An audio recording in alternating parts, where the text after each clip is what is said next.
আসসালামু আলাইকুম আমার প্রিয় viewers, welcome to Sathi recipe house. আজকে আর একটা নতুন রেসিপি নিয়ে আসলাম, দেখবেন প্লিজ। প্রথমে একটা বলে কিছু পরিমাণে ময়দা নিলাম, তারপরে ময়দাতে কিছু পরিমাণে লবণ দিলাম পরিমাণ মতো, তারপরে একটু লবণটা ভালো করে মিশিয়ে নেব। তারপরে ঠান্ডা পানি দিয়ে দেব, দিয়ে ভালো করে মিক্স করে নেব। তারপরে হাতের সাহায্যে ভালো করে মথে নেব ব্যাটারটা। এই তো ভালো করে মথে নিয়েছি, মথে 10 মিনিট রেস্টে রাখবো। তারপরে চুলায় একটা প্যান বসালাম, তাতে পরিমাণ মতো পানি দিলাম অল্প পরিমাণে।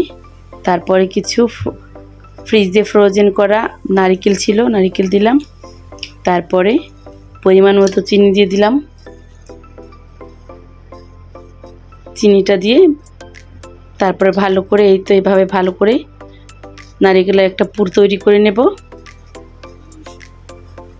তারপরে এখন ওই ব্যাটারটা ছোট ছোট লেচি করে নিয়েছি, এখন একটা রুটির শেপ দেব।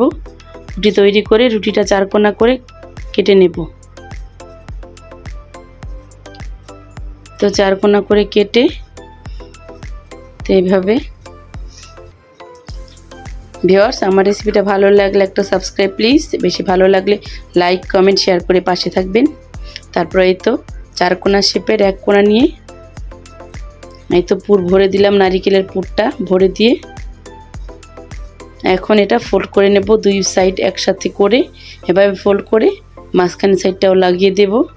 তারপরে এই তো এভাবে তৈরি করে নেব। আচ্ছা এটা আপনাদের দেখাইনি, তার একটা দেখিয়ে দেব। এই তো আর একটা, এই তো দুই সাইড একসাথে মুড়িয়ে নেব। তারপরে দুটো সাইড একসাথে মুড়িয়ে নিলাম, নেওয়ার পরে আর একটা নিচের সাইডটাও ভালো করে এভাবে মুড়িয়ে নেব পাটিসাপটা পিঠার মতন। তার প্রতিটা এভাবে তৈরি করে নেব। এই তো ভিউয়ার্স, আমার নারকেলের সমুচাগুলো রেডি। এখন চুলায় একটা প্যান বসালাম, তারপরে পরিমাণ মতো তেল দিয়ে দিলাম, দিয়ে তেলটা গরম হলে সমুচাগুলো ভেজে নেব। ভিউয়ার্স, আপনারাও তৈরি করে খেয়ে দেখবেন, খুবই ভালো লাগবে, খুবই একটা মজাদার রেসিপি। ভালো লাগলে একটা সাবস্ক্রাইব প্লিজ। এই তো এভাবে ভেজে